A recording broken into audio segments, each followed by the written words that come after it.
नमस्कार, DD news पर आप दो टूक देख रहे हैं। मैं हूं अशोक श्रीवास्तव। कहते हैं कि राजनीति और वोट नेताओं से जो करवाए वो कम है। जाहिर सी बात है, राजनीति में अगर कोई नेता है, कोई राजनीति करेगा तो वोट के लिए वो तमाम तिकड़म लगाएगा ही, इसमें कोई दो राय नहीं है। लेकिन राजनीति के लिए, वोट के लिए अगर कोई आतंकवाद जैसे मुद्दों पर भी जो है वो अगर ढीला रुख अपनाए, आतंकवाद जैसे मुद्दों के भी समर्थन में उतर आए, आतंकवादियों का समर्थन करने लगे, तो फिर यह खतरनाक हो जाता है।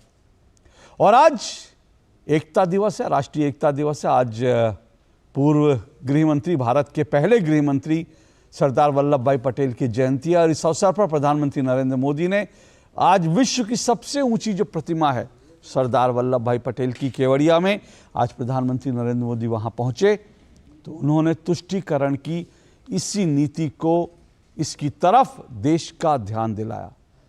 प्रधानमंत्री नरेंद्र मोदी ने कहा कि तुष्टीकरण की जो नीति है वो बहुत खतरनाक है और ये देश के विकास में भी बाधा है। ये भी उन्होंने कहा कि देश के विकास में भी ये बाधा है तुष्टीकरण की नीति। और उन्होंने आतंकवाद का भी जिक्र किया।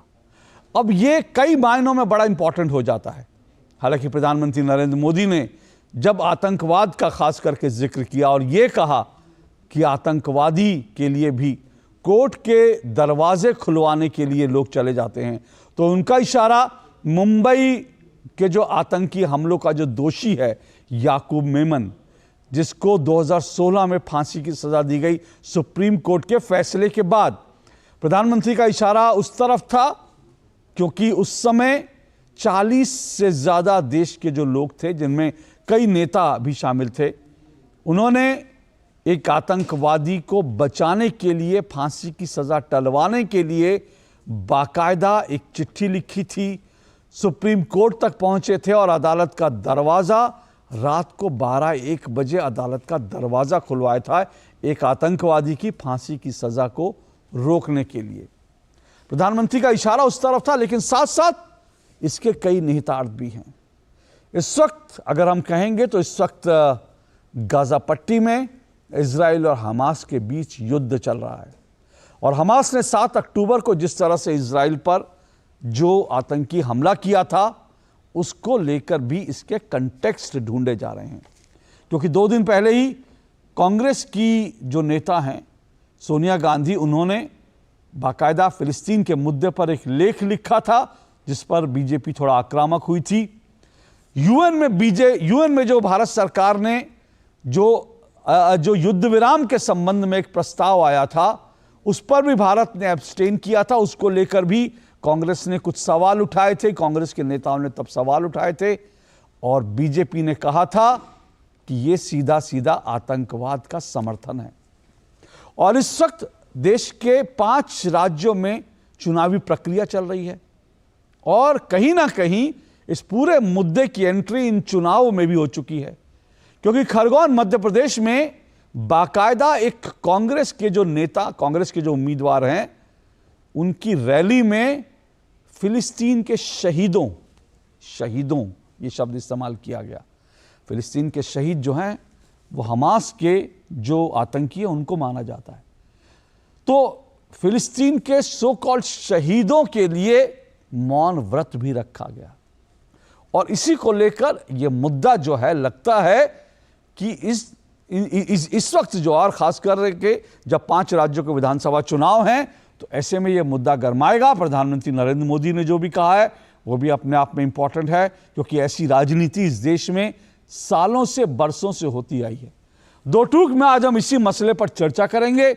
इससे पहले आगे बढ़ें, आइए सुनते हैं प्रधानमंत्री नरेंद्र मोदी ने आज गुजरात के केवड़िया में तुष्टीकरण की नीति, खतरनाक राजनीति को लेकर क्या कुछ कहा था, जरा सुनिए।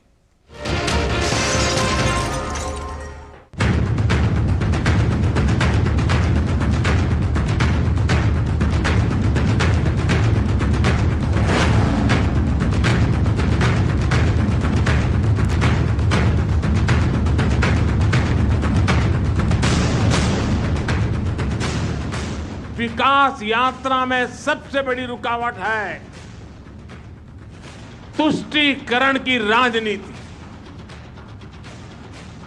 भारत के बीते कई दशक साक्षी हैं कि तुष्टीकरण करने वालों को आतंकवाद, उसकी भयानकता, उसकी विकरालता कभी दिखाई नहीं देता। तुष्टीकरण करने वालों को मानवता के दुश्मनों के साथ खड़े होने में संकोच नहीं हो रहा। वो आतंकी गतिविधियों की जांच में कोताही करते हैं, वो देश विरोधी तत्वों पर सख्ती करने से बचते हैं। तुष्टीकरण की सोच इतनी खतरनाक है कि वो आतंकियों को बचाने के लिए अदालत तक पहुंच जाती है। ऐसी सोच से किसी समाज का भला नहीं हो सकता, इससे कभी देश का भी भला नहीं हो सकता। एकता को खतरे में डालने वाली ऐसी सोच से हर पल, हर समय देश के हर कोने में हर देशवासी को सावधान रहना ही है।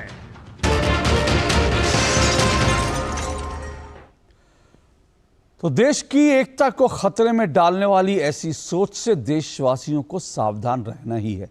प्रधानमंत्री का यह बड़ा संदेश था, लेकिन सवाल यह है कि आखिर कौन लोग हैं देश में जो तुष्टीकरण की राजनीति कर रहे हैं? कौन लोग हैं जो वोट बैंक के लालच में तुष्टीकरण के लिए बाकायदा आतंकी गतिविधियों की, आतंकी कार्रवाइयों का भी समर्थन कर देते हैं? दो टूक में आज हम इसी पर चर्चा करेंगे। दो टूक में मेरा आज का सवाल आपके सामने है। आज दो टूक में मेरा जो सवाल है वो आपके सामने है। मेरा दो टूक में आज का सवाल, वोट बैंक के लालच में आतंकवाद जैसे मुद्दे पर भी तुष्टीकरण की राजनीति के लिए आखिर कौन जिम्मेदार? जी हां, सवाल एक बार फिर सुनिए। वोट बैंक के लालच में आतंकवाद जैसे मुद्दे पर भी तुष्टीकरण की राजनीति के लिए कौन जिम्मेदार? ये मेरा आज का सवाल है। और आज मेरे साथ इस डिबेट में, इस चर्चा में 5 मेहमान जुड़ रहे हैं। आइए 5 मेहमानों का परिचय करवा देता हूं। 5 मेहमान मेरे साथ जुड़ चुके हैं। मेरे साथ तुहिन सिन्हा जुड़ चुके हैं, बीजेपी के प्रवक्ता हैं। जरा स्क्रीन पर दिखाइए मेरे मेहमानों को, स्क्रीन पर दिखाइए मेरे मेहमानों को।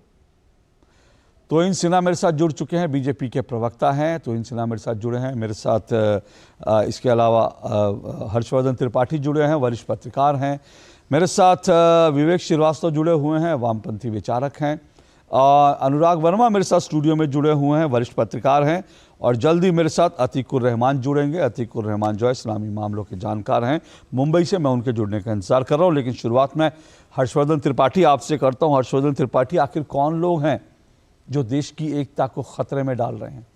कौन लोग हैं जो इस तुष्टीकरण को इस हद तक ले गए कि यहां आतंकवाद पर भी जो है कॉम्प्रोमाइज हो जाता है? अशोक जी, मुझे लगता है कि इस देश ने जो 75 वर्षों की ये जो यात्रा तय की है स्वतंत्र भारत की, एक समय तक ऐसा माहौल बनाया गया, और शायद हम जिसको हम कहते हैं ना, हमने विभाजन की विभीषिका झेली थी। एक बहुसंख्यक होने के नाते हिंदुओं को ये धर्म उनका समझाया गया, कर्तव्य समझाया गया कि हमें किसी भी स्थिति में कोई अल्पसंख्यक है तो उसको किसी तरह की ठेस नहीं पहुंचानी। और निश्चित तौर पर अगर हम इसको सिद्धांत तौर पर देखें, व्यवहार तौर पर देखें, तो इससे सुंदर कुछ हो नहीं सकता। हम सबको इसको ठीक से ध्यान में रखना चाहिए। लेकिन राजनीति तो बड़ी निर्मम होती है, बड़ी खतरनाक होती है। एक वर्ग पैदा हो गया, और वो वर्ग जो सत्ता में स्वतंत्रता के बाद से रहा, उस वर्ग ने एक नए तरह का समीकरण किया। उसने कहा ठीक है, हिंदुओं को ठेस लग जाए, उनको बुरा लग जाए, उनकी कोई आस्था को चोट पहुंच जाए, उससे बहुत फर्क नहीं पड़ने वाला है। और जब हम कहते हैं कि ये कैसे आगे जाएगा, तो कहते हैं कि नहीं, एक अपीजमेंट पॉलिटिक्स होगी, मुसलमानों को, अल्पसंख्यकों का हम तुष्टीकरण करेंगे। कमाल की बात ये कि अल्पसंख्यकों में और कोई नहीं आता है। और इसको यूं भी देखिए जरा कि आज अभी मैं एक ताजा उदाहरण बताऊं, बड़ी चर्चा हो रही कि केरल में वो खालिद मशाल, उसने वीडियो कॉन्फ्रेंसिंग से बात कह दी अपनी और उस पर तालियां लोग बजा रहे थे। लेकिन जरा सोचिए, एक ऐसे ही कट्टर कार्यक्रम में शशि थरूर जाते हैं। शशि थरूर पूरी तरह से फिलिस्तीन के पक्ष में बात करते हैं, लेकिन कहीं 20-25 सेकंड में वो ये बोल देते हैं कि हमास ने जो आतंकवादी हमला किया वो गड़बड़ है।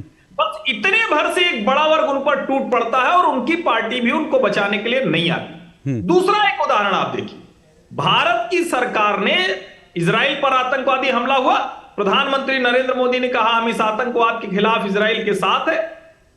फिलिस्तीन को हमने मदद भेजी, लेकिन जब प्रियंका गांधी वाड्रा आती हैं तो क्या कहती हैं, अरे हमारा गांधी का देश कहां चला गया, अहिंसा कहां चली गई। अब तुष्टीकरण में अहिंसा भी इस तरह से जुड़ेगा कि अगर चाहे हम विभाजन के समय देखें कि हिंदू मारा काटा जाता रहे, वहां से ट्रेनों में इस तरह से उनकी हत्या करके उनको लाद दिया जाए, उसमें कोई दिक्कत नहीं है। और यही वजह है जिसको हम कहते हैं ना कि भारत के विकास की यात्रा जो तेज चलनी चाहिए थी वो आगे नहीं बढ़ती। अभी मुझे एक वाकया और याद आ रहा है, वो इसलिए मैं बताना जरूरी समझता हूं कि सबको लगेगा कि सिर्फ और सिर्फ हिंदू मुसलमान का मसला है। कांग्रेस के सोचने में कैसे हो गया, राजस्थान में सरकार बनी कांग्रेस पार्टी, बहुजन समाज पार्टी के 6 विधायक 6 के 6 और टूटकर कांग्रेस में आते हैं। सचिन पायलट क्या कहते हैं, अच्छा है अगर वो कांग्रेस पार्टी में आ जाएंगे तो उनके यहां विकास के काम होंगे, उनके यहां जो जरूरी काम है वो विधायक करा सकेंगे। ये दो उदाहरण मैंने इसलिए बताया कि एक तो वो जो हिंदू मुस्लिम के नाम पे मुस्लिम अपीजमेंट की पॉलिटिक्स, हिंदुओं की आस्था को ठेस पहुंचाने की पॉलिटिक्स, दूसरा चुनावी राजनीति में जनप्रतिनिधि के लिए सब एक बराबर नहीं है। हमारे यहां कोई जीतेगा तो हम उस लिहाज से देखेंगे, हम योजना उसी लिहाज से चलाएंगे, और इसमें कोई भी नरेंद्र मोदी सरकार की नीतियों में आप ये नहीं कह सकते उनको मुसलमान वोट दे या नहीं दे, उनका विधायक सांसद बने या नहीं बने। लेकिन ये कोई नहीं कह सकता कि जितनी योजनाएं इस सरकार में चली हैं वो कोई भी इस आधार पर है कि किसी का धर्म, किसी की जाति क्या है। वरना हमने सुना है कि देश के संसाधनों पर पहला हक वो अल्पसंख्यकों मुसलमानों का है। यही वो बात है जिसको प्रधानमंत्री चिन्हित कर रहे हैं, और उदाहरण के साथ हम तो लगातार देखते आ रहे हैं ना, तो वो दिखता है कि जब आप आतंकवादियों का जनाजा चल रहा होता है और आप उसको चुपचाप इसलिए नहीं बोलते कि आपकी कॉन्स्टिट्यूंसी में आपको वोट नहीं मिलेगा। ये बात ठीक कह रहे हैं आप, और ऐसे कई इंसिडेंट है जब आप कांग्रेस की तरफ इशारा करते हैं तो कांग्रेस, ऐसे कई इंसिडेंट है, हमको नहीं बोलना चाहिए। शाहबानों का मामला जो है सबसे ताज़ा उदाहरण, जो ये पीढ़ी है उसको याद होगा। और उसके बाद जो है बाटला हाउस एनकाउंटर के समय ये कहा गया, खुद कांग्रेस के नेता ने कहा कि सोनिया गांधी जो हैं वहाँ रात भर रोती रही उन लड़कों को याद करके जो असल में आतंकवादी थे, जिन्होंने एक पुलिस इंस्पेक्टर को गोली मार दी थी। और उसके बाद जो है हमने ये भी देखा कि किस तरह से जो लोग आतंकवाद का समर्थन करते हैं उनको लेकर बार बार ये आवाज़ें उठती रही। ताज़ा उदाहरण हमास का लेकर है, जिसका जिक्र अभी किया। अतीकुर रहमान जी भी मेरे साथ जुड़ चुके हैं। लेकिन विवेक श्रीवास्तव जी, क्या आपको लगता है कि ये केरल को लेकर बहुत इशारा नहीं था प्रधानमंत्री ने जो कुछ कहा, लेकिन केरल इस वक्त हॉट प्रॉपर्टी इसलिए बना हुआ है क्योंकि केरल में जिस तरह से एक हमास का संस्थापक आ गया, उसके लिए सभा हो गई, और अभी जिक्र किया हर्षवर्धन। एक मिनट आप, मेरी आवाज आ रही है आपको? जी मेरी आवाज आ रही है। आप मुझे सुन पा रहे हैं? जी हाँ, टूट लेकिन now it's clear now. Yes, I can speak. Okay, मैं अपना सवाल पूरा कर लेता हूं। तो अभी एक मिनट विवेक जी, मेरा सवाल पूरा हो जाए। अभी हर्षवर्धन त्रिपाठी जी ने भी इशारा किया, उन्होंने कहा कि किस तरह से शशि थरूर एक रैली में जाते हैं जो फिलिस्तीन के लिए कहा गया था, वहाँ हमास के समर्थन में नारे लगते हैं। शशि थरूर सिर्फ इतना कह देते हैं कि हमास का आतंकी हमला भी गलत था, और उनके पीछे भी लोग पड़ जाते हैं, और कांग्रेस जो है उनके बचाव में नहीं आती। ये क्या तुष्टीकरण की राजनीति है? देखिए, अब मैं आपको बताता हूं कि तुष्टीकरण है क्या। एक होता है तुष्टीकरण, तो तुष्टीकरण में क्या आपको लगता है कि 70-75 साल में ये 14% मुसलमान वोट यही डिसाइड कर रहे थे सरकार क्या होगी? ये तुष्टीकरण एक मिथ है। Muslim vote and minority vote are also equally divided, जैसे कि अन्य लोगों के वोट्स हैं। अब तुष्टीकरण में का एग्जांपल मैं आपको देता हूं। ब्रिजभूषण शरण सिंह को बचाया गया, उनके साथ सब खड़े रहे, एक्शन नहीं लिया गया क्योंकि जाति विशेष जो है उसके वोट कहीं छटक के ना चले जाएं। कहीं ब्रिजभूषण शरण सिंह दूसरी पार्टी में चले गए उत्तर प्रदेश में तो हमारा क्या होगा? इसको कहते हैं तुष्टीकरण, जातीय तुष्टीकरण। रिजर्वेशन देना दलितों को सही है, ओबीसी को रिजर्वेशन देना सही है, लेकिन आज आप देखिए ना, अगर हिंदू धर्म की कुछ कुरीतियों को हिंदू धर्म के ही लोग अगर क्वेश्चन करते हैं तो फिर इसमें प्रधानमंत्री को समस्या क्यों है, बीजेपी को समस्या क्यों है? क्या प्रश्न पूछना गलत है? क्या उसमें भी आप कहेंगे साहब मेजॉरिटी शुड रूल? क्या ये ब्राह्मणवाद को ही एक अधिकार है कि वो चलाए इस मुल्क को? अगर डीएमके के लोग कुछ बोलेंगे तो पेट में दर्द, अगर समाजवादी पार्टी के कुछ लोग कुछ इशू रेस करेंगे किसी धार्मिक ग्रंथ के लिए, एक इंटेलेक्चुअल डिस्कशन हो जाए, उससे बचेंगे और कहा जाएगा ये सबके सब हिंदू विरोधी हैं। तो ये भी तो गलतियां है ना। तो देखिए ये कॉम्प्लिकेटेड इशू है, इसको इतने तरीके से, लेकिन ये जरूर है मेजॉरिटी अगर माइनॉरिटीज को डोमिनेट करेगी तो एक अनसिविलाइज्ड देश और डेमोक्रेसी बनेगा, जैसे पाकिस्तान बन चुका है। उस मॉडल से हमें बचने की जरूरत है। हर्षवर्धन जी ने बहुत ही कंफ्यूजिंग बयान दिया। पहले कह रहे थे साहब एक ट्रेन आई उसमें लोग कटे हुए थे, तो वो तो साहब इंडिया पाकिस्तान का मामला था ना। पाकिस्तानी मुसलमानों को कब तक हिंदुस्तान का मानोगे और हिंदुस्तान के मुसलमानों को कब तक आप घोषित करोगे कि एंटी नेशनल्स हैं? ये बात हो गई। पैलेस्टीन का जो इशू है 1931 Mahatma Gandhi road in Jewish Chronicle and said अगर यहूदियों का एक देश बनता है तो अरबियों की जमीन के ऊपर एंक्रोचमेंट नहीं होना चाहिए। 1938 महात्मा गांधी ने लिखा हरजन में, उन्होंने इसी बात को फिर से दोहराया। 1948 इजराइल बना, भारत ने मान्यता नहीं दी। 1950 बड़ी मुश्किल के बाद एक पार्शियल डिप्लोमेटिक ऑफिस उनका खोला गया। 1992 में जाकर के उनकी एक फुल फेडेड एम्बेसी इस देश में हुई है। अटल बिहारी वाजपेयी खुल के समर्थन में आए, बोला इजराइल इज एन अग्रेसर और पैलेस्टीन के साथ जस्टिस होना चाहिए। खुलेआम बोला, रैलियों में बोला, हर फोरम पे बोला, यूनाइटेड नेशन में बोला। मनमोहन सिंह का सेम स्टैंड। ये नई सरकार आई है जो अमेरिका की नीति को टो कर रही है, जिसकी वजह से हमारे संबंध सबके साथ खराब हो रहे हैं। ऑस्ट्रेलिया के कहने पे इन्होंने चाइना के खिलाफ लिखी चिट्ठी 120 देशों के, उसमें हिसाब करोना के लिए एक्शन लिया है। आज यूनाइटेड नेशंस के अंदर जब शांति का एक प्रस्ताव है कि गाजा पट्टी में जाइए और लड़ाई को रोकिए, तो हमारी सरकार ने जाकर के एब्सटेन किया है। विवेक जी एक मिनट। पहली बात तो आपने हर्षवर्धन जी को कंफ्यूजन, लेकिन मैं थोड़ा आपके बयान से आपके पूरे उससे कंफ्यूज हो गया। आपने पहले कहा कि तुष्टीकरण एक मिथ है, फिर आपने तुष्टीकरण के कई उदाहरण गिना डाले। कोई बात नहीं, ठीक है। एक मिनट, हाँ मैं आ रहा हूँ हर्षवर्धन जी आ रहा हूँ, फिर मैं तुहिन जी आपके पास भी आऊँगा। हर्षवर्धन जी एक मिनट आ रहा हूँ मैं। दूसरी बात जो है, आपने बिल्कुल ठीक कहा कि किसी भी व्यक्ति को अगर कोई हिंदू है उसको अपने धर्म ग्रंथ को लेकर के उसको लगता है कोई कुछ गलत चीज़ है तो उसको सवाल उठाने का हक है। लेकिन जहाँ तक मेरी जानकारी है, और मेरी जानकारी गलत नहीं है, स्टालिन तो हिंदू है भी नहीं। अगर वो सनातन को नष्ट करने की और सनातन को डेंगू बताते हैं तो मुझे लगता है ये तुष्टीकरण नहीं और ये सनातन पर सीधा सीधा हमला है। लेकिन आपकी सोच अलग होगी, मैं उससे। हर्षवर्धन जी आप रिस्पॉन्ड कर दीजिए, फिर मैं तुहिन सिन्हा के पास जाता हूँ जल्दी से। जी देखिए, विवेक भाई प्रतिक्रिया देने में मेरी बात को थोड़ा समझ नहीं पाए, या कहें कि समझ कर भी ना समझी की उन्होंने। मैंने बाकायदा बोला कि विभाजन विभीषिका हमने झेली है जब ट्रेन पर लोगों को मार दिया गया, ये बोला मैंने। लेकिन उसके बाद मैंने क्या कहा, इसी देश में इजराइल और हमास के संघर्ष में विद हमास की पट्टी लगाकर कहां के लोग थे? देश के विश्वविद्यालयों में जहां वहां कहां रैलियां निकल रही थी? क्या मुस्लिम बहुल इलाकों में ये सब नहीं हो रहा था? क्या मस्जिदों में खुतबा नहीं पढ़ा गया? और मैं फिर से कह रहा हूं, भारत सरकार की नीति जो पहले थी अभी भी वही है, बस एक फर्क आया है। आतंकवाद के खिलाफ हम ज्यादा आक्रामक तरीके से लड़ते हैं क्योंकि हमने बहुत कुछ खोया है। और गांधी जी आज होते तो आज वो भी आतंकवाद के खिलाफ बात करते। अहिंसा से, आतंकवाद से नहीं लड़ा जा सकता है। हम कोई धरना प्रदर्शन नहीं कर रहे हैं, किसी सरकार के खिलाफ ज्ञापन देने नहीं जा रहे हैं।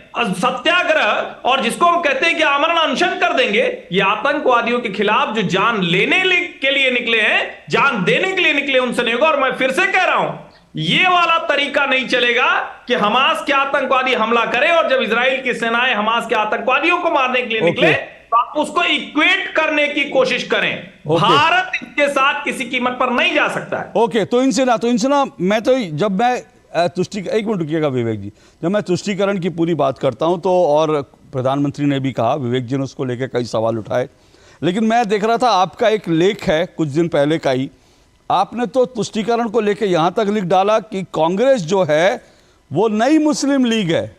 ये ठीक है कि राहुल गांधी ने मुस्लिम लीग को सेकुलर पार्टी बोला था, लेकिन आपने तो कांग्रेस को ही मुस्लिम लीग कह दिया। तो ये आप किसको खुश करने के लिए कह रहे हैं? हिंदू वोटों के लिए आपने? हाँ अशोक जी, सबसे पहले आपको और सभी दर्शकों को, सभी को पैनलिस्ट को राष्ट्रीय एकता दिवस की शुभकामनाएं। देखिए, कांग्रेस दरअसल आज मुस्लिम लीग इस वजह से है, बहुत अभी हाल फिलहाल में, तो मैंने लिखा था ये लेख 3 साल पहले, हाल फिलहाल में तो इतने उदाहरण आ गए हैं। अगर आप केवल हमास और पैलेस्टीन की बात करें, अब तक किसी भी कांग्रेस के नेता ने हमास को टेरर संगठन, आतंकवादी संगठन नहीं बताया है। ये लोग कह रहे हैं सीज फायर के बारे में, सीज फायर की डिमांड कर रहे हैं, लेकिन क्या इनमें से किसी ने भी, क्या ये 55 देश जो चलिए इस्लामिक देश है, ये जो भी कांग्रेस ने, कभी इनके मन में ये नहीं आता कि आप जो 200 जो इजरायली है जो अब भी बंधक बनाए गए हैं उनको छुड़ाने की बात करें? ये जो सीज फायर है वो अपने आप कैसे हो सकता है? आप कल्पना कीजिए कि अगर मान लीजिए कि 200 भारतीय बंधक बनाए गए हो ऐसी परिस्थिति में, और ये लोग क्या उस वक्त भी सीज फायर की बात करेंगे? अभी जो केरल में पिछले कुछ समय से हो रहा है, ये लोग बुलाते हैं खालिद मशाल को, उनकी जो है, देखिए आज तक जो है जो कम्युनिस्ट पार्टी है आज सिकुड़ कर एक क्षेत्र में रह गई है देश के, लेकिन कम से कम मैं मानता हूं कि जो कांग्रेस के एमपी हैं केरल से, भले वो राहुल गांधी हो, भले वो शशि थरूर हो, उन पर यह दारोमदार बनता है कि वो इस तरह की गतिविधियां जो हो रही है केरला में उसका वो खंडन करें, लेकिन आज तक नहीं कर पाए। 26 जुलाई को एक बड़ा प्रोसेशन निकला था, एक बड़ा जुलूस निकला था IUML का, जिसमें इन्होंने खुलकर नारा लगाया था कि हिंदुओं को मंदिर के बाहर काटा जाएगा। क्या राहुल गांधी ने एक भी बयान दिया था उसके विरुद्ध? क्या शशि थरूर ने एक भी बयान दिया था उसके विरुद्ध? बल्कि उससे कुछ ही सप्ताह पूर्व राहुल गांधी ने उनको सर्टिफिकेट बांटा था कि ये जो है परफेक्टली सेक्युलर पार्टी है। तो कांग्रेस तो वाकई जो है, अच्छा अभी अप्रैल के महीने में आपको भी पता होगा कोझिकोड में एक ट्रेन को पूरी तरह से जलाए जाने की योजना थी। मान लीजिए अगर मतलब भगवान ना करे वो होता, कितने लोगों की जाने जाती, और उसमें भी जो व्यक्ति पकड़ा गया अंततः उसका लिंक ISIS के साथ ही पाया गया। तो केरल जो है विशेष तौर पर एक वोल्केनो जिसको कहते हैं अंग्रेजी में, वो एक वोल्केनो वहां पर फटने वाला है, लेकिन इसके लिए जिम्मेदार केवल और केवल कांग्रेस और कम्युनिस्ट पार्टीज होगी। एक मैं 10 सेकेंड और लूंगा। देखिए, कांग्रेस ने जो इशारा किया है हमास को टेरर संगठन ना बताकर, आप देखिए जो क्षेत्रीय पार्टीज हैं, जो इंडी अलायंस के पार्टनर्स हैं, वो किस हद तक जा चुके हैं इसका फायदा उठाकर। कल शफीर उल बर्क समाजवादी पार्टी के जो MP हैं वो खुलकर आकर कहते हैं कि भारत को हमास के साथ खड़ा होना चाहिए। केरल के जो असेंबली के स्पीकर है उन्होंने पिछले सप्ताह क्या बयान दिया था? ये लोग रेजिस्टेंस फाइटर्स हैं हमास के, इन्हें टेररिस्ट नहीं कहना चाहिए। तो ये पूरी की पूरी इंडी अलायंस जो है ये बहुत खतरनाक है देश के लिए अपनी इनकी तुष्टिकरण की नीतियों। लेकिन मेरा जल्दी से संक्षेप में बहुत जल्दी से एक जवाब चाहूंगा। एक बात आपने कहा कि किसी ने भी हमास को आतंकी संगठन नहीं कहा, लेकिन भारत सरकार ने भी अभी तक हमास को आतंकी संगठन टेक्निकली नहीं घोषित किया। देखिए, इसमें हम आमतौर पे UN के नॉर्म्स को फॉलो करते हैं कि जब तक भारत पर सीधा प्रहार नहीं होता हम आमतौर पर किसी संगठन को टेरर संगठन नहीं बनाते। लेकिन भारत पहला देश था जिसने इस अटैक को, 7 अक्टूबर के अटैक को एक टेरर अटैक बताया, और निरंतर हम टेरर के खिलाफ जो है जितनी आवाजें हमने उठाई है, अरे पाकिस्तान अगर आज इतने बुरे हाल में है तो केवल हमारी वजह से है। ओके, मैं अतीकुर रहमान जी आपके पास आऊं। उससे पहले मुझे एक छोटा सा ब्रेक लेना है। मैं विवेक जी आऊंगा, आपके पास आऊंगा। मैं अतीकुर रहमान जी और अनुराग के पास जाऊं, फिर मैं आपके पास भी आऊंगा, आपको रिस्पॉन्ड करने का मौका दूंगा। लेकिन एक छोटा सा मुझे ब्रेक लेना है, क्योंकि तुष्टीकरण की नीति तो है और ये खतरनाक है। अब वो किस तरफ है जिसका विवेक जी इशारा कर रहे हैं, आप उसको भी समझ सकते हैं, जिसके साथ प्रधानमंत्री ने इशारा किया या जिसकी बात अभी तोइन सिन्हा ने कही और हर्षवर्धन त्रिपाठी ने कही। जो भी हो, लेकिन तुष्टीकरण खतरनाक हो, और अगर आतंकवाद के समर्थन में तुष्टीकरण करने के लिए आप उतर आओ तो उससे खतरनाक कुछ नहीं हो सकता। मैं फिर कह रहा हूं, भूल जाइए अभी हमास की बात को, लेकिन ये तो सच है ना, जब आतंकी इस देश में मारे गए थे तो इसी देश में जो है कांग्रेस के नेता कहते हैं कि सोनिया जी रात भर रोती रहीं, और इसी देश में ऐसा हुआ था ना कि एक आतंकी जिसने भारत की संसद पे हमला किया था, उस आतंकी के समर्थन में बाकायदा वहां नारे लगे और उस आतंकी की वहां पर JNU में बरसी मनाई गई। और कौन कौन नेता वहां जाके खड़े हुए थे ये देश भुला नहीं है। मैं आऊंगा इस डिबेट में इस ब्रेक के बाद। साल, बरस और सदी नहीं, एक युग गुजर जाएगा। उम्र न पूछो वंडर की, जब फर्क नजर आएगा। वंडर सीमेंट, फर्क नजर आएगा। गोल्डी छोले मसाले, जहां जाए रिश्ते बनाए, जहां जाए रिश्ते बनाए, गोल्डी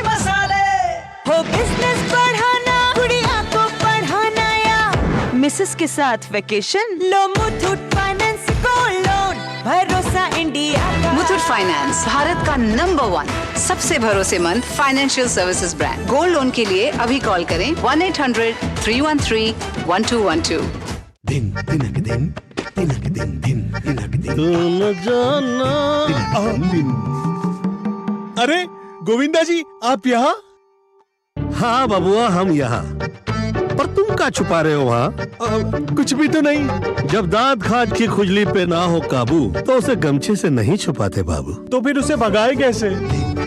जालिम लोशन लगाकर दांत खाज की खुजली एक्जिमा जड़ से निकाले। अभी खरीदे जालिम लोशन। मानसिक स्वास्थ्य पेशेवर से मदद लेना चाहते हैं लेकिन नहीं जानते कि कहां जाएं? टेलीमानस के 14416 पर संपर्क करें।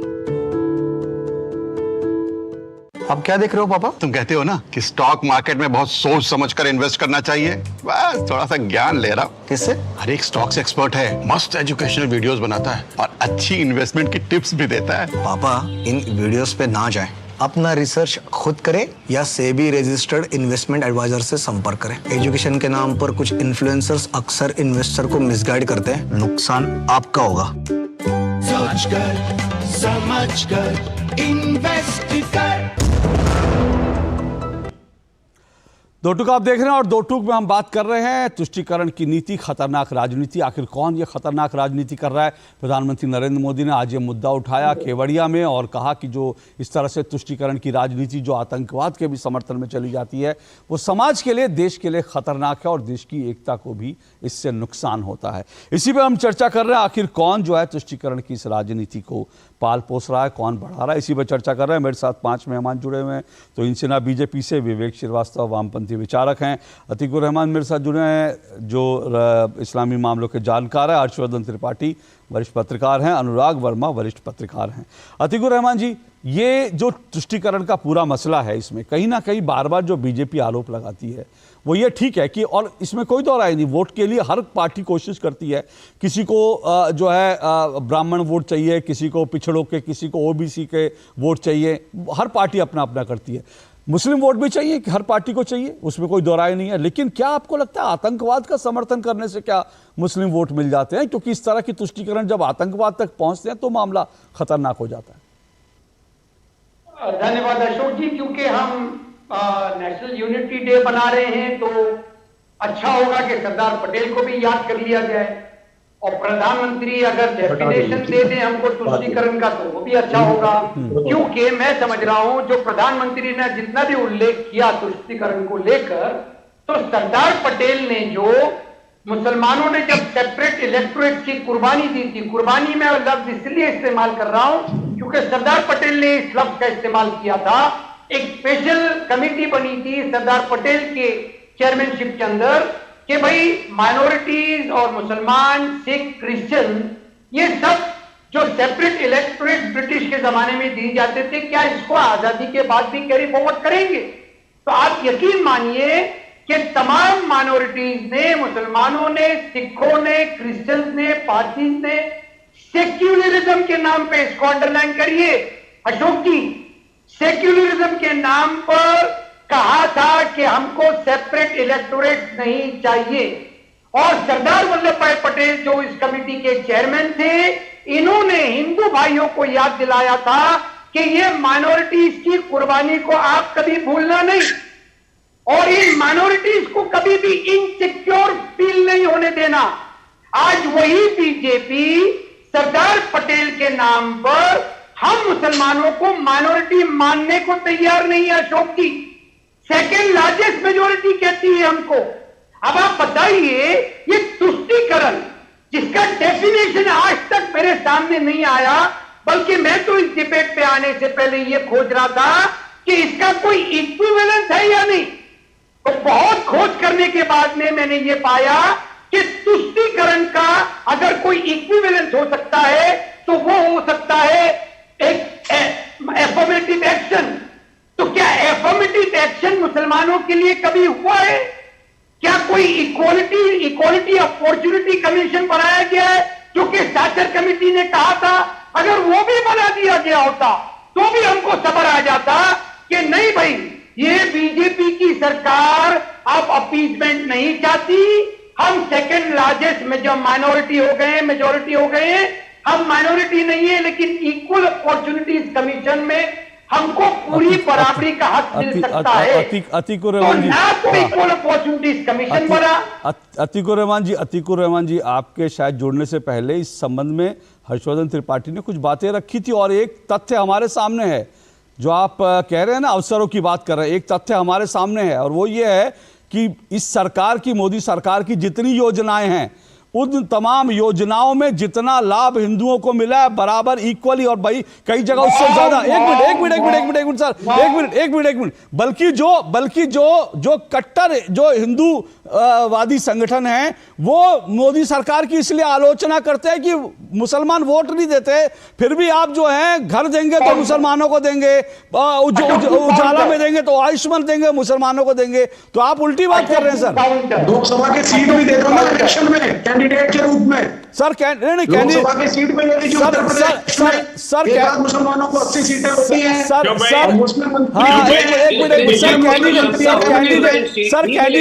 कैंडिडेट तो आजकल राजस्थान और मध्य प्रदेश में कांग्रेस ने कितना दिया है? सर विवेक जी कैंडिडेट तो कांग्रेस ने मध्य प्रदेश राजस्थान में कितने मुसलमानों को टिकट दिया वो आप देख लीजिए। कैंडिडेट में मत जाइए। कैंडिडेट का सीधा सा फॉर्मूला हर पार्टी जो देखती है वो मालूम है हमें, उसमें मत जाइए। उसमें नहीं मुसलमानों को टिकट देने से मुसलमानों को टिकट दो और उसके बाद हार जाओ, उसके बाद हार जाओ, सत्ता से बाहर हो जाए। नहीं, ये कुतर्क नहीं। रुक जाइए विवेक श्रीवास्तव, रुक जाइए। इस तरह से चिल्ला चिल्ली करके मेरे में डिबेट में मत कीजिए। बहुत हम प्यार से बहुत अच्छे से डिबेट कर रहे हैं, चिल्ला चिल्ली करके मत करिए। एक मिनट अनुराग अपनी बात रखिए। एक मिनट रुकिए। देखिए अशोक जी, ये तुष्टीकरण वाली जो बात है ना, ये बड़ी मजेदार है। जब आज़ादी हमें मिली तो सबसे पहले कांग्रेस ने ये खेल शुरू किया कि आप मुसलमानों का तुष्टीकरण करके उनका वोट लीजिए, हिंदुओं को जातियों में बांट दीजिए, एक जाति पकड़ लीजिए, दो जाति पकड़ लीजिए और उनका वोट लेके सरकार बनाते रहिए। जेपी आंदोलन के बाद जब क्षेत्रीय दलों का जो है राजनीति में प्रभाव पड़ा तो उन्होंने इस खेल को नेक्स्ट लेवल पे लेके चले गए। उन्होंने अपने क्षेत्र में मुसलमानों को एक अलग वोट बैंक बनाया और उसके बाद तुहिन जी एक मिनट रुकिएगा। तुहिन जी आपकी आवाज लीक कर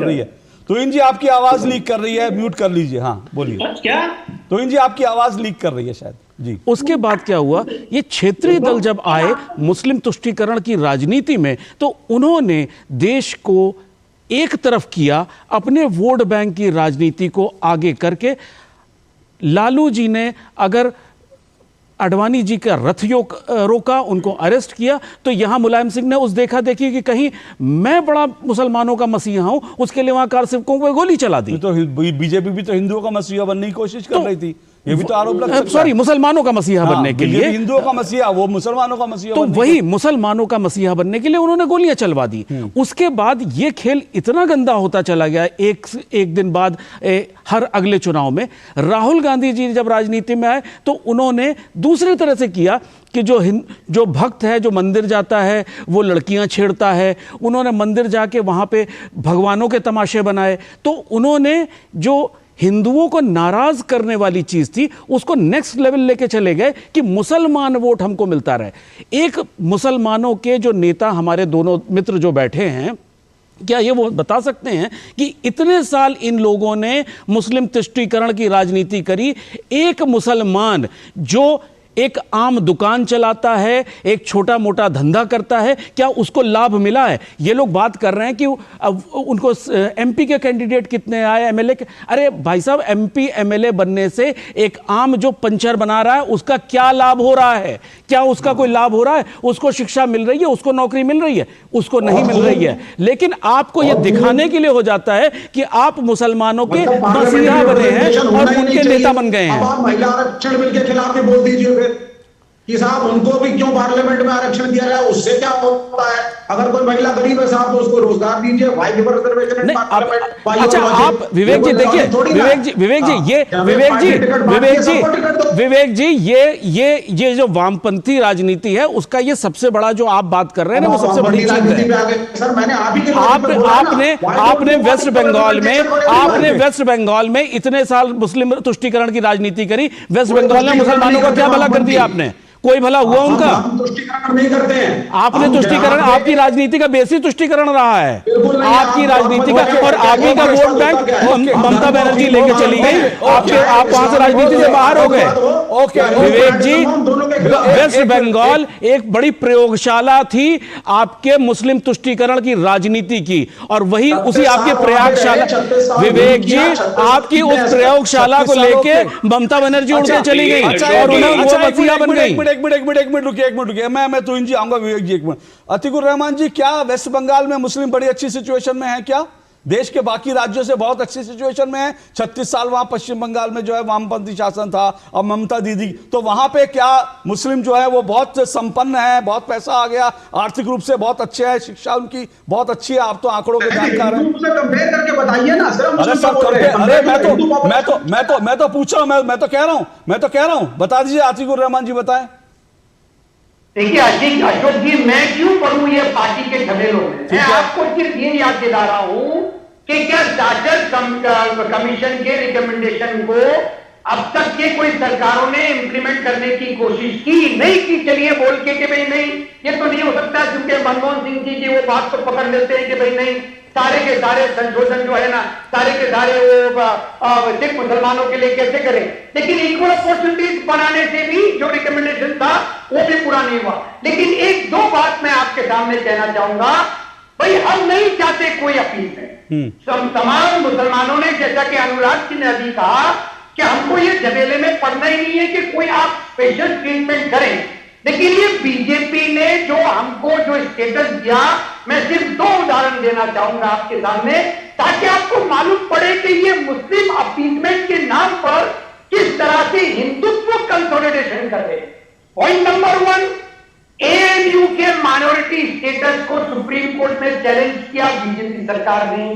दूसरा, कर्नाटक में 4% मुस्लिम कोटा काट के जो इन्होंने दूसरे लोगों को देने की कोशिश की, सुप्रीम कोर्ट ने अशोक जी उसके ऊपर रोक लगाई, ये कह के कि नहीं ये गलत हुआ है। और आज महाराष्ट्र के अंदर जो मराठा कोटा का मामला हो रहा है, इसमें बीजेपी के एक स्पोक्सपर्सन ने कहा है यहां पर भी हम मुसलमानों का 4% घटाएंगे और मराठाओं को देंगे। अतीकुर रहमान जी, अलीगढ़ मुस्लिम यूनिवर्सिटी में जिन्ना की फोटो लगी हुई थी जो अभी उतारी गई, 1920 से लगी हुई है। आप अभी खुद कह रहे थे कि मुसलमानों को क्या मिला। अरे जिन्ना की फोटो निकाल के मुसलमानों को क्या मिलेगा? जिन्ना की फोटो निकाल के भी पंजर वाले को क्या मिलेगा? ओके, तो इनसे आप मुझे उस दलदल में डाल रहे हैं जो पॉलिटिकल दलदल है। ओके, तो इनसे ना रिस्पॉन्ड कीजिए, अतीकुर रहमान ने सवाल उठाए, रिस्पॉन्ड कीजिए। देखिए, किस प्रवक्ता की वो बात कर रहे हैं, मैंने उसकी बात नहीं सुनी है मराठा रिजर्वेशन के विषय पर, और मराठा रिजर्वेशन का जो विषय है वो सुप्रीम कोर्ट में पेंडिंग है, तो मुझे नहीं लगता है कि उस पर बात करना इस वक्त अनुकूल होगा। एक मैं 2-3 बातें कह दूं। एक, आपके भाई साहब जो है बार बार हमें उकसाते हैं कि हम लोग टिकट क्यों नहीं देते मुसलमानों को। मैं उन्हें याद दिलाना चाहता हूं कि मुसलमानों को टिकट देने के नाम पर आप लोगों ने जिस तरह के लोगों को पार्लियामेंट भेजा, आतिक अहमद, मुख्तार नकवी, अरे इससे बेहतर है कि आप उन्हें नहीं करने का। आज हमारे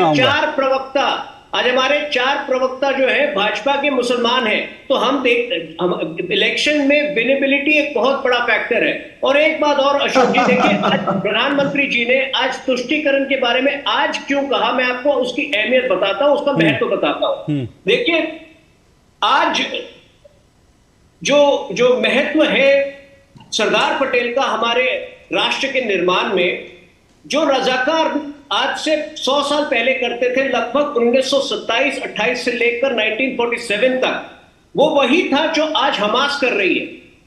वो औरतों और बच्चों को जिस निर्ममता के साथ मारते थे, सरदार पटेल के पास भी विकल्प था कि उनसे समझौता कर ले। सरदार पटेल ने उनसे समझौता नहीं किया, उन्हें जो है निरस्त्र करके हैदराबाद को भारत से जोड़ा। और इसलिए ये बहुत जरूरी है कि सरदार पटेल के दिन के जन्मदिन के दिन हम ये समझें कि तुष्टीकरण कितना बड़ा जहर है। अगर मान लीजिए कि हैदराबाद इस देश का हिस्सा नहीं होता, उनको पूरी बात करने दीजिए, मैं आऊंगा आपके पास। तो इन जी को बात पूरी करने दीजिए, मैं आऊंगा आपके पास। आपसे एक सवाल पूछना चाहता हूं, क्या आप कल्पना कर सकते हैं आज हैदराबाद अगर भारत का हिस्सा नहीं होता तो किस प्रकार के नेशनल सिक्योरिटी चैलेंजेस? रजाकार बढ़ के आइए, रजाकार थे कौन? Razakar was not a Hindu Muslim problem. क्या बात कर रहे हैं? क्या बात कर रहे हैं? आप बढ़ के आइए। कासिम अली की हरकतों को आप समझिए। कासिम, ये आप इतिहास आप खुद लिख सकते हैं, आप रीराइट कर सकते हैं, लेकिन जानकार इतिहासकारों के बारे में पढ़िए। इस तरह क्राइम्स को व्हाइट वॉश करना बंद करिए। आज जो आप कर रहे हैं हमारे के पास क्राइम को व्हाइट वॉश कर रहे हैं, उसी प्रकार आप इस शो प्रमाण दे रहे हैं। ओके ओके ओके, एक सुनिए गंभीर रूप से हम आराम से चर्चा करें एक एक करके। विवेक श्रीवास्तव जी, इसके मूल मसला क्या है? फिर मैं कह रहा हूं, मुसलमानों को टिकट देना, मुसलमानों को ये सब ठीक है, इशू अपने का, उनको मुसलमानों का हक भी मिलना चाहिए, उनकी प्रगति होनी चाहिए, सारे मुद्दे। लेकिन सवाल यह है कि उसके नाम पर हम आतंकवाद का तो समर्थन नहीं कर सकते ना। आतंकवाद का क्या आप ये कहना चाहते हैं कि भारत के मुसलमान अगर हम उनको मैं तो नहीं कह रहा सर, मैं तो नहीं कह रहा, मैं यही तो कह रहा हूं। मैंने अतीकुर रहमान जी से भी यही सवाल पूछा था। मैं यही तो कह रहा हूं कि भारत के, सुनिए मेरा सवाल पूरा, मैं यही तो कह रहा हूं भारत के मुसलमान आतंकवाद का समर्थन करते हैं तो मैंने नहीं कहा, लेकिन मुसलमानों के वोट लेने के लिए आप जब आतंकवादी संगठनों का सपोर्ट करते हैं, आतंकवादियों का समर्थन करते हैं, तब तो सवाल उठता है ना कि आप मुसलमानों को कहां से खड़े कर रहे हैं? हाँ बोलिए। 40 सेकंड में बोलिए। और मैं बोलूंगा इजराइल हमास पे पहले, उसके बाद अन्य प्रवक्ताओं को बुलाइए, फिर मैं रजाकार पे बोलूं। ठीक है, पहली चीज तो ये हो गई, क्या सबसे पहली चीज तो ये है, देखिए कि हमास की अंडरस्टैंडिंग तौहीन सिन्हा को है नहीं, ना ये पढ़ के आए हैं। इनसे पहले मैं सवाल करूंगा कि 1967 में इजराइल और पैलेस्टीन के इलेक्शन में हुआ क्या था, और ये क्या बात थी जिसकी वजह से अटल बिहारी वाजपेयी, जो आप ही की पार्टी के हैं, आउट ऑफ द वे जाकर के पैलेस्टीन के साथ थे। यूनाइटेड नेशंस के सेक्रेटरी जनरल हाथ मत उठाइए, बोलिए, फिर एक सवाल का जवाब दीजिएगा, बोलिए। स्टेटमेंट दिया है दैट सर बोलने दीजिए। यूनाइटेड नेशंस के सेक्रेटरी जनरल का स्टेटमेंट है that I condemn what happened on October 7th, but it should not be seen in a vacuum. There have been many such things happening for 75 years, और Israel एक terror state की तरह behave आज कर रहा है, करता आया है, सारी जमीनें खा गया, बहुत से औरत और बच्चे मारे गए हैं, दोनों गलत हैं। तो जहां हमास के October 7 को क्रिटिसाइज करें, इजराइल को भी क्रिटिसाइज करिए। और अमेरिकन फंडिंग और असला जो आ रहा है, जो बाइडेन जब वाइस प्रेसिडेंट थे ओबामा के टाइम पे, तो उन्होंने कहा था इजराइल की समस्या सॉल्व हो गई तो 3 बिलियन का घाटा हमें रेगुलर बेसिस पे होगा। असला बिकता है, इंटरनेशनल पॉलिटिक्स है, तो इन सेना की जोन में नहीं आएगा। तो हमास की दूसरी बात, इजराइल ने बोला कि क्योंकि secretary general United Nations Hamas को भाई साहब क्रिटिसाइज खुल के नहीं कर रहे हैं, यह रिजाइन करें। जब पीस के लिए बोला सेक्रेटरी जनरल ने कि शांति बहाल हो, फोर्सेस जाए, शांति का कायम की जाए और पॉलिटिकल वार्ता हो जिससे डिसाइड हो करना क्या है, तो अमेरिकन प्रेशर में आकर के, आई एम सॉरी टू से, भारत ने एब्सटेन किया है। We have become a colony of Americans. यहां अमेरिकन मल्टीनेशनल की दलाली कर करके हम उनकी नीतियों को फॉलो कर रहे हैं, जो गलत है, डेंजरस है। यूक्रेन को अमेरिका धोखा दे चुका है, आगे भारत को देगा। आपकी बात पूरी हो गई। तो सिर्फ एक बात आपने कहा हमास को तौहीन सिन्हा जानते नहीं है, ठीक है ना? नहीं जानते, बहुत अच्छी बात है, जानना भी नहीं चाहिए। लेकिन हमास ने 7 तारीख को जो किया, दुनिया जानती है हमास क्या है। और अगर उसके बाद सुनिए, मेरी बात सुनिए, विवेक जी मैंने आपको रोका नहीं, विवेक जी मैंने आपको रोका नहीं, विवेक जी मैंने आपको रोका नहीं, विवेक जी मैंने आपको रोका नहीं, विवेक जी मैंने आपको रोका नहीं, विवेक जी मैंने आपको रोका नहीं, एक मिनट, विवेक जी मैंने आपको रोका नहीं, विवेक जी मैंने आपको रोका नहीं, एक मिनट, मेरी पूरी बात होने दीजिए, मेरी पूरी बात होने दीजिए, मेरी पूरी बात होने दीजिए। 7 तारीख को हमास ने जो कुछ किया, जिस तरह से महिला, एक मिनट, अब आप हमास के प्रवक्ता मत बनिए, मैं हमास के बारे में बोल रहा हूं। अब हमास के बारे में बोल रहा हूं, आपके बारे में नहीं बोल रहा हूं।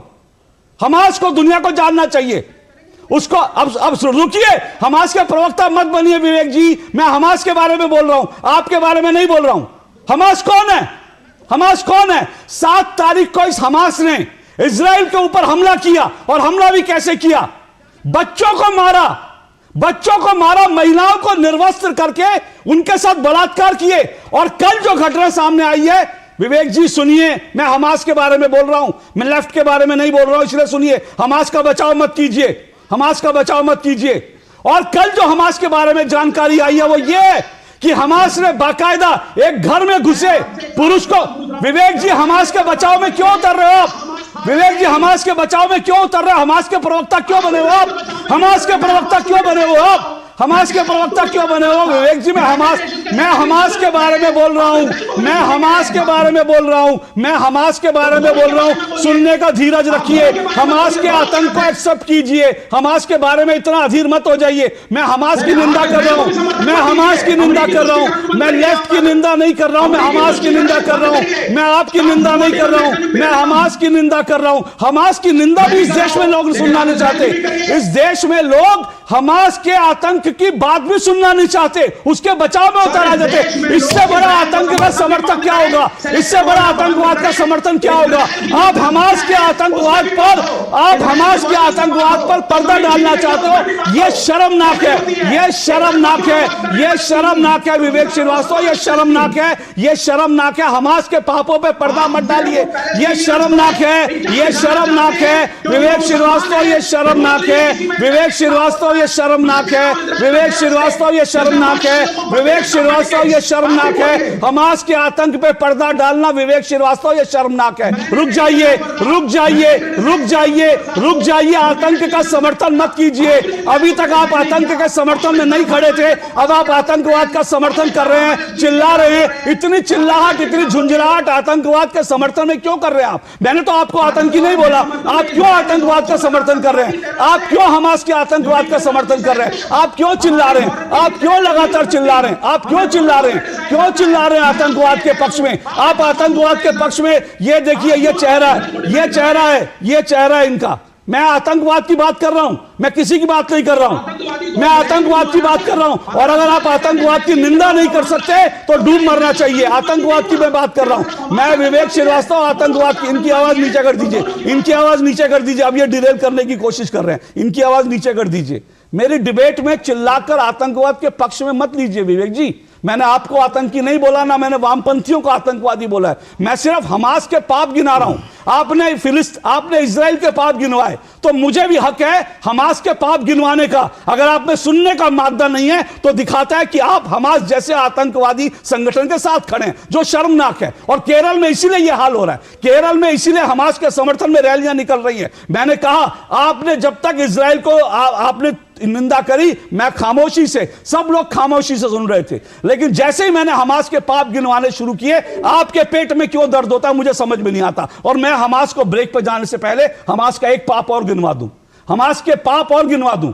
विवेक जी, तकलीफ होगी पर सुनिए। हमास ने एक घर में घुसे, पुरुष को गोली मारी, बच्चे को ओवन के अंदर, जहां पर लोग खाना गर्म करते हैं, भट्टी की तरह ओवन के अंदर बच्चे को डाल दिया और उसके बाद बच्ची के मां का बलात्कार करते रहे। यह हमास है जिसका बचाव कुछ लोग करते हैं। मैं नहीं कह रहा कि मेरे पैनल में कोई करता है, लेकिन कम से कम इतना साहस होना चाहिए, हमास के आतंकवाद को आतंकवाद कहने का साहस होना चाहिए। इतना साहस रखिए, फिर आप इजराइल की भी निंदा कीजिए, युद्ध विराम के भी पक्ष में बोलिए, लेकिन हमास की निंदा करने का साहस भी रखिए। एक ब्रेक के बाद आता हूं मैं।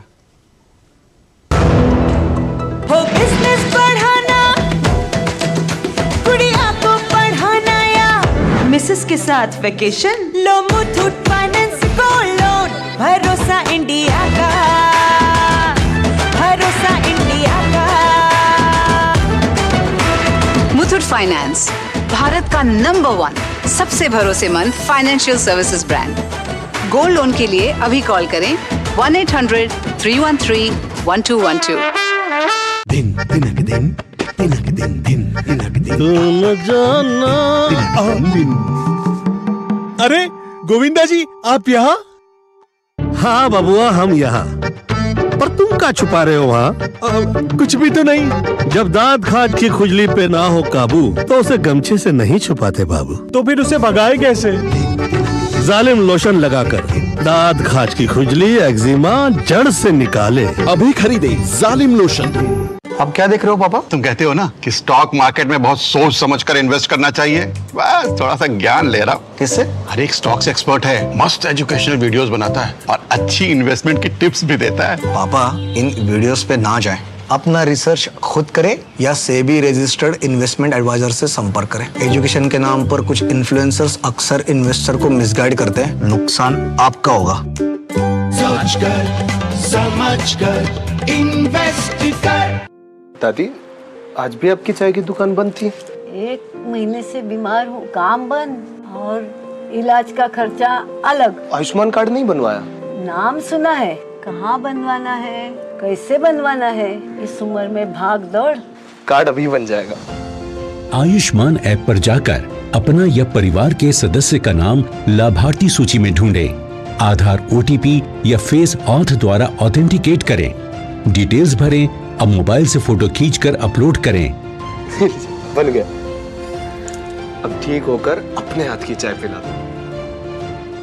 और एक प्रकार से PM जय अब गरीबों की जय बन गई है। 5 लाख तक के मुफ्त उपचार की गारंटी, स्वास्थ्य का वरदान आयुष्मान। हाय, पहचाना मुझे? मैं गुड्डी, मैं वही हूँ जो रोज मीलों दूर अपनी माँ के साथ कुएं से पानी लाने जाती थी। अब मेरी माँ मुझे रोज कुएं की ओर नहीं बल्कि स्कूल तक ले जाती है।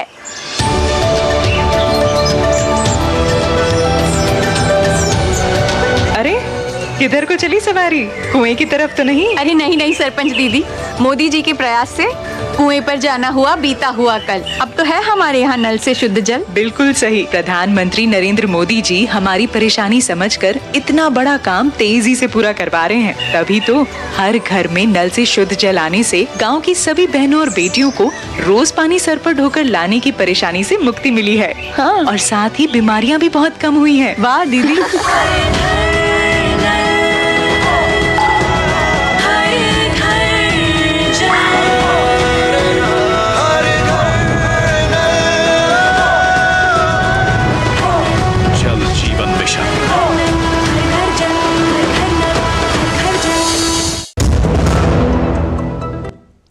दो टुक आप देख रहे हैं। 2 टुक में हम चर्चा कर रहे हैं तुष्टीकरण की नीति, खतरनाक राजनीति। मैं अपने सभी मेहमानों से अनुरोध करूंगा, मेरे जो दर्शक हैं ना वो चिल्ला चिल्ली पसंद नहीं करते।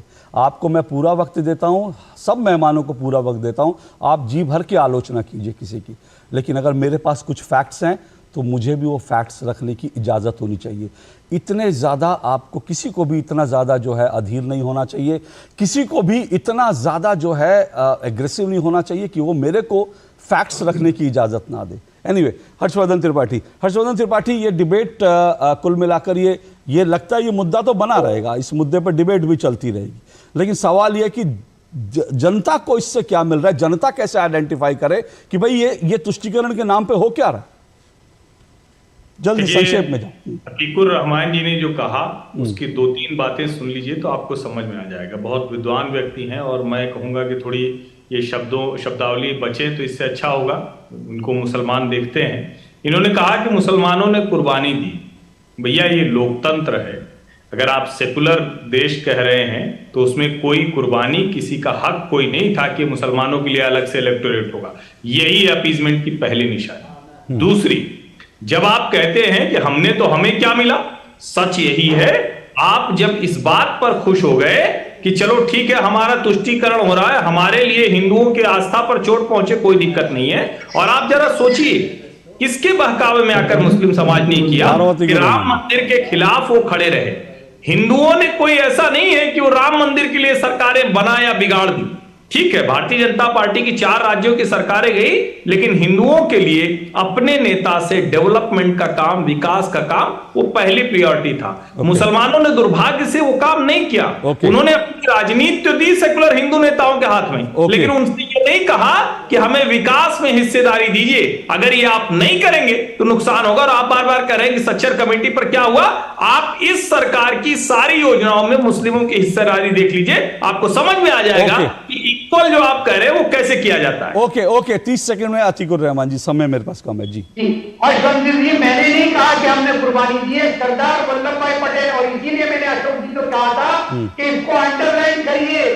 सरदार वल्लभ भाई पटेल जो चेयरमैन थे उस समिति के, उन्होंने कहा था कि माइनॉरिटी की इस कुर्बानी को मेजॉरिटी हिंदू कम्युनिटी को कभी भूलना नहीं चाहिए, इनको कभी इनसिक्योर फील नहीं कराना। ओके ये कुर्बानी का वर्ड मैंने इस्तेमाल नहीं किया, सरदार वल्लभ भाई पटेल ने किया था। Okay okay okay Atiqur Rahman ji, देखिए इनसिक्योर किसी को फील नहीं कराना चाहिए, लेकिन क्या होता है कि बहुत सारे लोग, देश के लोग इनसिक्योर तब हो जाते हैं जब एक आतंकवादी का जनाजा निकलता है और उस जनाजे के साथ लाखों लोग जो हैं जिसने निर्दोष लोगों की हत्या की हो, ऐसे नहीं सर, हाँ नहीं मैं बिल्कुल कह रहा हूँ, बिल्कुल आप सही कह रहे हैं, वो गलत है। तो इसीलिए मैं कह रहा हूँ कि इस देश में लोग तब भी जो है वो परेशान हो जाते हैं, तब भी जो है इनसिक्योर फील करते हैं जब आतंकवादियों के समर्थन में जो है लोग रैली निकालने लगते हैं, आतंकवादियों के समर्थन में वो लोग बयान देने लगते हैं। बहरहाल तुहिन जी 30 सेकंड, आखिरी 30 सेकंड जी। अशोक जी, मैं बहुत हैरान हूं, जो लोग इतनी आसानी से इजराइल को टेरर स्टेट बताते हैं, क्या आपको याद है कभी पाकिस्तान को उन्होंने टेरर स्टेट बताया है? जो लोग इतनी आसानी से इतने गंदे शब्द का प्रयोग करते हैं कि भारत यूएस की दलाली कर रहा है, उनको इतना भी पता नहीं है कि किस प्रकार से जियोपॉलिटिकल परिवर्तन हो रहे हैं और यूएस, यूरोप और भारत जो है ओके सर, मेरे पास समय बिल्कुल नहीं है, समय बिल्कुल नहीं। अनुराग 30 सेकंड। मेरी एक विवेक जी, अतीकुर रहमान जी और ऐसे सारे मुसलमानों के जो नेता हैं, जो उनके हमदर्द हैं, उनसे एक रिक्वेस्ट है कि मुसलमानों को चाहिए रोटी, कपड़ा और मकान। आप उनको भटका रहे हैं कि हमारे कितने विधायक बने, कितने सांसद बने। कोई सांसद और विधायक, एक चीज अशोक जी, और एक जो सबसे गलत डायरेक्शन पे डाला कि अगर एक व्यक्ति अगर वो मुसलमान है, वो अपराध करता है, उसकी अगर थाने में कंप्लेंट नहीं लिखाई जाती है, बिल्कुल नहीं है, तो वो अपीजमेंट है। नहीं, मेरे पास समय बिल्कुल नहीं है, मैं ओवरशूट कर रहा हूं। बहुत बहुत शुक्रिया, ये डिबेट चलती रहेगी, लेकिन आज के लिए मैं सभी मेहमानों का शुक्रिया अदा करता हूं मेरी डिबेट में जुड़ने के लिए। आपसे कल फिर मुलाकात होगी, इजाजत दीजिए, नमस्कार।